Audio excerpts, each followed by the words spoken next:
This is Jeff Mullaly. I'm glad that you find our dearest friend, who woke up in the middle of the night. I'll let him share the story. This woke me up in the middle. I wanted to write something for David, just in honor of this. And had in the middle of the night, 3 a.m., had an hour of a Tai Chi dream, and woke up with this poem that wouldn't let me go back to sleep. I got up, went to the bathroom, and said, I'll write it in the morning, and it would not let me. So,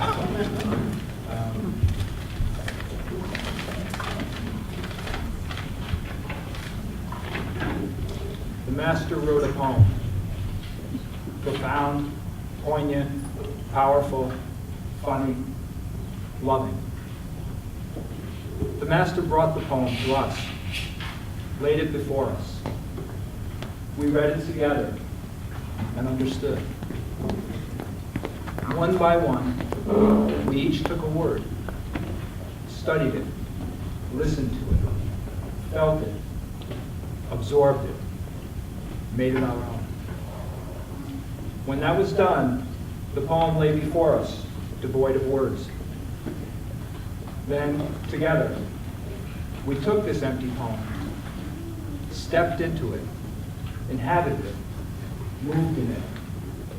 The wordless poem, our form.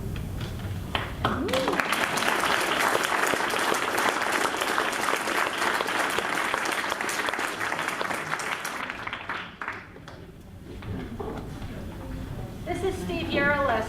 So David had shared with you that Sharon Dodato had apprenticed with him. Sharon worked weekly with David for 5 years.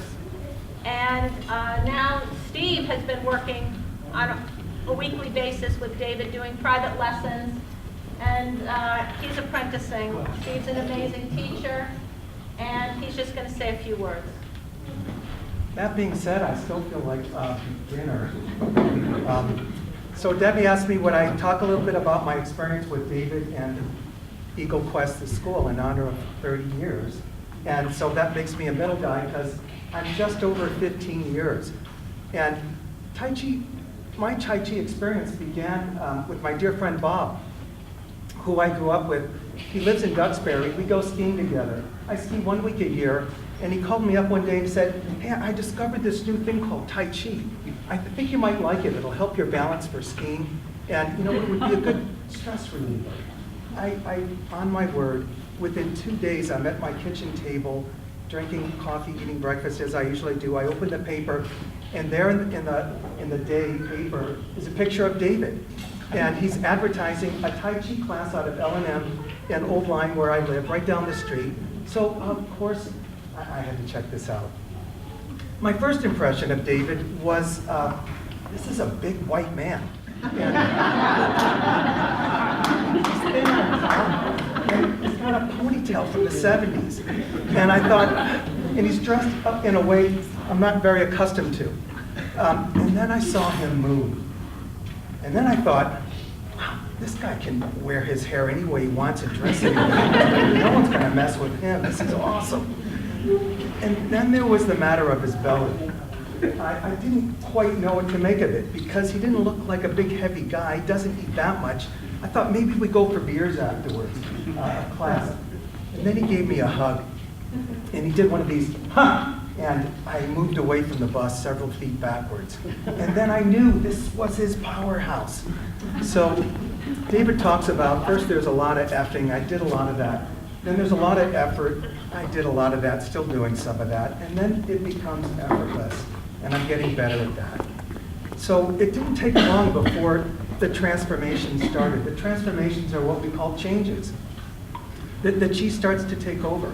I'm right-handed, and I would be in my kitchen, I always look right, and something would fall from the cupboard, and there it would be in my left hand. It happens to all of us. And my skiing improved exponentially. I still only ski 1 week a year, but I've only gotten better and better. We go heli skiing in British Columbia every year. And 10 years before I met David, I was diagnosed with high-angle glaucoma, had to take drops in my eyes. For 10 years I did that, and then I met David, and my ophthalmologist says, I don't need drops anymore. My blood pressure dropped 10 points, and You know, we all have our life story. Each of us has our own lumps and bumps. I've certainly had my share. And when I met David, I didn't smile very much. It was not the happiest time in my life. And as you can see in class now, I'm smiling all the time. It's what he does. He creates this environment that makes you feel so safe to explore and discover yourself. And then this cheat comes over you. And then all you want to do is just share it and connect with everyone else. And then it's all about connecting to everything around you. And then everything becomes Tai Chi. And this is the spiritual aspect. Excuse me. So back to that first year of classes. I started in the spring, and it was winter, and it was Christmas vacation. And we were so close to finishing the long form. And I went, Monday nights are my favorite. When I was a kid, I used to ski Monday nights, and now I do Tai Chi Monday nights. And now we're not going to do it for 2 weeks. So I broke down and bought it was a VHS cassette on the long form. And I got the kids' VCR from the attic, dusted it off, popped it in. Something wasn't right. It was the mirror image. Pulled the mirror off the wall, set it on the chair, got all the angles right, and I learned the form. Sharon was our teacher then with David. And 2 weeks later, I walked into class all proud of myself and puffy chest, thinking, I got the form down. So I turned to Sharon, and I said, okay, I learned the form, now what do we do?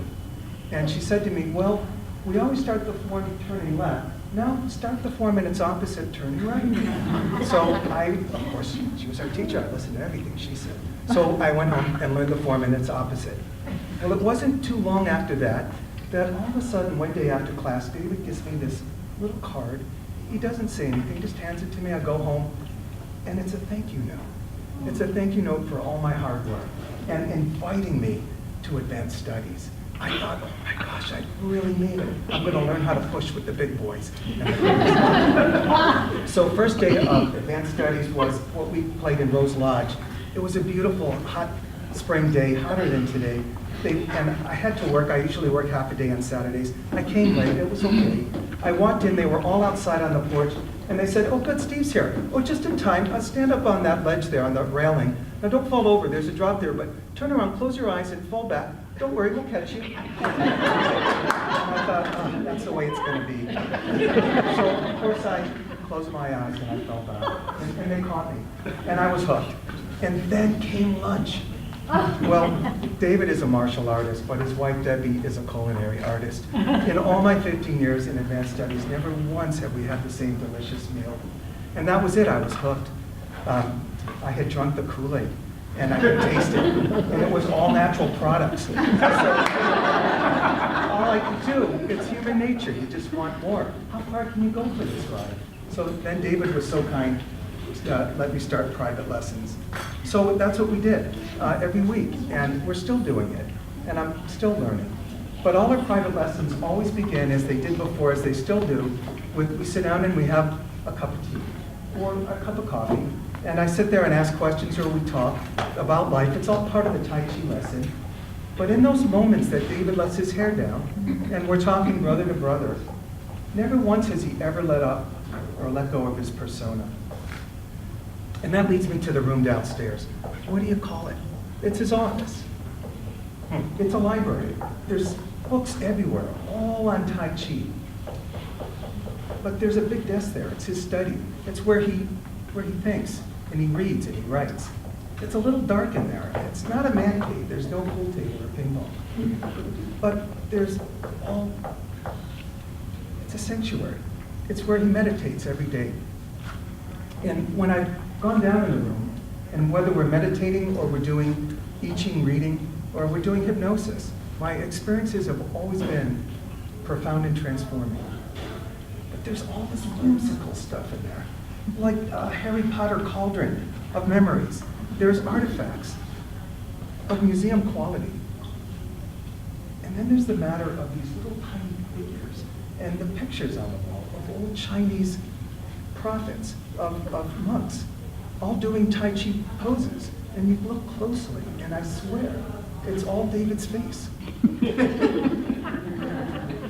So there it is.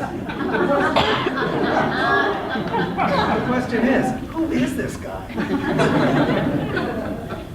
He's a crazy man. Well, he does act a little foolish sometimes. He's a wizard. He certainly has knowledge that most of us don't. He's a genius, or prodigy. He's a Tai Chi prodigy. The 5 Grand Masters thought that when he went for his judification and he performed the long form, his own form in front of them. And then Grandmaster Sun took him in as his own, brought him to China to bring back the Sun style to America in our school.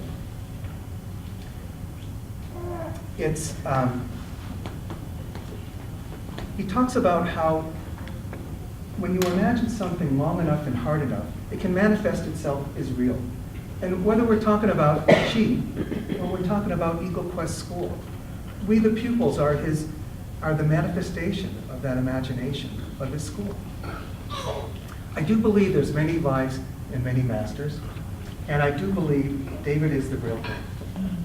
And I want to say from the bottom of my heart, for gratitude and respect and admiration, I cannot thank you enough for all you have done for me and the ride you have given me. And I thank you, Debbie, for all the wonderful food you give us. Always opening your home to all of us in the school. And I thank all my colleagues in the school who have helped me transform, find my own life, and become a better and happier person. Shishi.